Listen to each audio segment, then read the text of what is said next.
परमात्मा के लिए मंदिरों में जाना, साधनाओं में बैठ जाना, अनुष्ठान में बैठ जाना, ये कठिन नहीं है। वो तो वायरिंग है घर का, कनेक्शन कठिन है।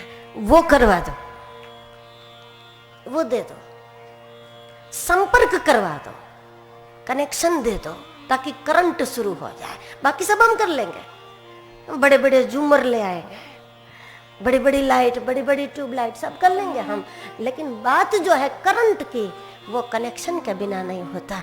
आप शिव त्रिभुवन गुरु है और गुरु का ही काम है करंट से हमारा संपर्क कराना। भगवान के प्रति प्रेम बढ़े, बस ये कर दो। वैसे भी हम संसार में दिन रात रोते हैं, हमें रोना है, लेकिन भगवान के लिए हमारा रोना हो जाए, ये कर दो। क्योंकि स्वार्थ के लिए रोते हैं तो आंखों से जहर निकलता है, जब कोई गिरधर के लिए रोता है आंखों से अमृत निकलता है।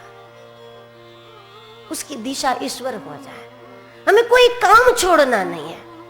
देखिए, कोई चीज को, किसी भी रंग को छोड़ने की बात मीरा की दुनिया में नहीं है, क्योंकि उनका गिरधर ही ऐसा है, एक भी रंग को छोड़ा नहीं है, उसने पूरे जीवन को अपनाया है। ऐसा नहीं कि मैं बांसुरी बजाता हूं तो शंख नहीं बजाऊंगा, मैं राजमहल में रहता हूं तो मैं युद्ध मैदान में नहीं जाऊंगा, मैं गोकुल में रहा हूं, मैं व्रज में रहा हूं, मैं गांव में रहा हूं तो सिंहासन पर नहीं बैठूंगा। कोई रंग अछूता नहीं है। ऐसा नहीं कि मैं योगी हूं, मैं गृहस्थ में नहीं जाऊंगा। ऐसा नहीं कि मैं गृहस्थ हूं, मैं गीता नहीं सुनाऊंगा।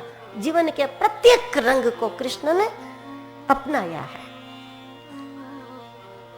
बांसुरी भी बजाई, माखन भी चुराया, कंस को भी मारा, युद्ध भी किया, गीता भी सुनाई। एक दूसरे से विपरीत बातें आपको मिलेगी कृष्ण को जब आप समझोगे तब, क्योंकि कृष्ण में सब कुछ है, इसलिए आपको एक से दूसरी विपरीत बात मिलेगी। बाकी जितने भी अवतार हैं उसमें एक एक विशेषता है, इसलिए उनकी बात स्पष्ट है। कृष्ण की कोई बात स्पष्ट नहीं होगी। वो कहेगा दुनिया के एक एक चोर को पकड़ पकड़ के मैं खत्म कर दूंगा, वो खुद चोरी करेगा, खुद माखन चुराएगा। वो योग की, सन्यास की बातें करेगा, लेकिन खुद 16,108 रानियों के बीच में, तो हर बात है एक दूसरे से विपरीत होगी। इसलिए कृष्ण कठिन है समझ। उसके ऊपर मोर पिच इसीलिए बताया है, मोर पंख में जितने रंग है उतने सारे रंग कृष्ण में है। बाकी अवतारे जो है उनकी बातें स्पष्ट है। किसी भी अवतार को आप राम को, परशुराम को, वराह को, नरसिंह को, आप जिसको भी समझो, उसकी बात स्पष्ट है, वो अवतार स्पष्ट है, क्योंकि उसमें एक बात है और वो अपनी एक बात में स्पष्ट है। लेकिन कृष्ण आपको अस्पष्ट दिखेगा, कृष्ण आपको धुंधला दिखेगा, क्योंकि सारी दो बातें एक दूसरे से विपरीत बातें होती हैं। तो प्रत्येक रंग को अपनाया है भगवान कृष्ण ने। तो वो दुनिया ऐसी है जो तर्क की नहीं है, केवल प्रेम की दुनिया है। प्रेम कैसे बने, बस यही बात है अगस्त्य जी की, कि बाकी तो सब हम कर लेंगे। और भगवान से हमारा प्रेम हो गया तो फिर दिन रात हम रोते रहेंगे, ये सब हम करते रहेंगे। लेकिन प्रेम बने कैसे, संपर्क कैसे हो उससे? परमात्मा में अपना अस्तित्व विलीन करने से लोग डरते हैं। खत्म हो जाने का भय रहता है कि हम भगवान में अस्तित्व को हमने लगा दिया तो खत्म हो जाएंगे।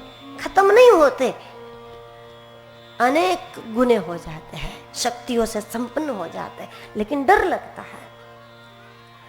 तो अगस्त्य जी की बात यही है कि परमात्मा के चरणों में प्रेम बने, ऐसा कुछ करो।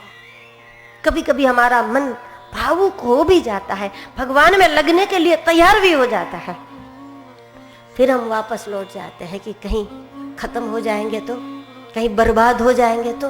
बर्बाद हो जाने का हमको भय रहता। लोग हर मोड़ पर रुक रुक के संभलते क्यों है? इतना डरते हैं तो फिर घर से निकलते क्यों है? कहीं ना कहीं से वापस आते।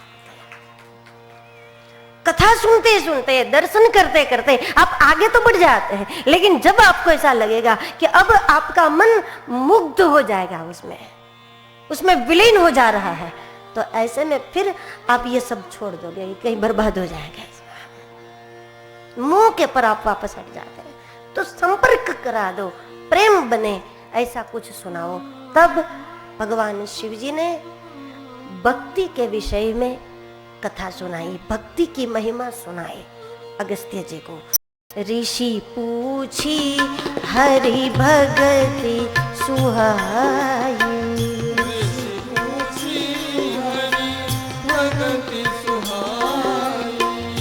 कही शंभु अधिकारी पाई,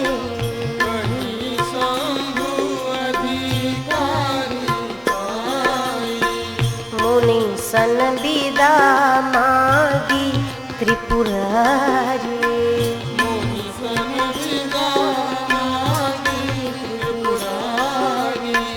चले भवन संग दक्ष कुमारी,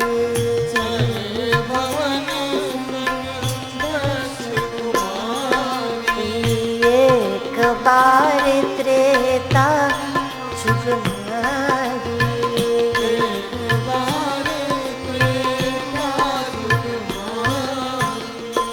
भक्ति की महिमा सुनाई। भक्ति थी अगस्त्य जी के हृदय में, उसमें शिव कृपा से, गुरु कृपा से मानो बाढ़ आ गई। बाढ़ आ जाने के बाद व्यक्ति मर्यादाओं से और नियमों से ऊपर उठ जाता है। मर्यादा और नियमों का त्याग कभी नहीं किया जाता कि अब मुझे मर्यादा की आवश्यकता नहीं है, ऐसा नहीं हो सकता। चाहे जितनी भक्ति करो, मर्यादा होनी चाहिए जीवन में। चाहे जितनी भक्ति करो, नियमितता होनी चाहिए, मर्यादा होनी चाहिए, पवित्रता होनी चाहिए, कुछ सिद्धांत तो होना चाहिए। जब बाढ़ आ जाती है तब भक्त मर्यादाओं का त्याग नहीं करता, मर्यादा नीचे रह जाती है, वो उससे ऊपर उठ जाता है, त्याग नहीं होता। जब मीरा से पूछा गया कि तुमने नाच क्यों किया, तुम्हारे नाच से तुम्हारा परिवार नाराज था, भजनों से नहीं, संगीत से नहीं, नाच से वो लोग नाराज थे। एक प्रतिष्ठित घर की पुत्र वधू भी नाच करती है इस तरह, तो परिवारजनों को पसंद नहीं आएगा। तो ये तो राजभवन में रहने वाली है, महारानी मीरा नाच करती है, और यदि परिवार नाराज हो जाता है तो स्वाभाविक है, तुम्हें नाच नहीं करना चाहिए। तब मीरा ने कहा कि मैंने कभी नाच किया ही नहीं है। कौन कहता मैंने नाच किया? किसी ने पूछा कि मीरा इतना बड़ा झूठ, हमने देखा है अपनी आंखों से कि तुमने नाच किया है। पूरी दुनिया कहती है, साधु संत कहते हैं कि मीरा ने नाच किया, और फिर भी नहीं मानोगे? तुमने नाच नहीं किया कभी? हमने तो देखा है अपनी आंखों से। तो हमारी आंखों ने क्या देखा? गलत है क्या हमारी दृष्टि? मीरा ने कहा कि नहीं, तुम्हारी दृष्टि गलत नहीं है, मैंने नाच किया नहीं है, नाच हो गया है, किया नहीं है। नाच करना नाटक है, नाच हो जाना प्रेम है। प्रेम में कुछ किया नहीं जाता ना, प्रेम में हो जाता है। आपकी कई आदतें ऐसी हो जाती है, आपकी सारी हरकतें ऐसी नहीं होती ना कि जो आप करें, सब कुछ करना नहीं पड़ता, कुछ हो जाता है आपसे। आप कहोगे मेरे से हो जाता है। नाच किया नहीं है, नाच हो गया है। तो ये है प्रेम, यह है भक्ति। भक्ति के विषय में भगवान शिव जी ने सुनाया, महिमा सुनाई। शिव जी और सती जी कैलाश की ओर चल दिए। मार्ग में भगवान शिव विचार कर रहे हैं कि जिसकी कथा मैंने सुनी है उस राम की लीलाएं इसी समय पंचवटी में हो रही है।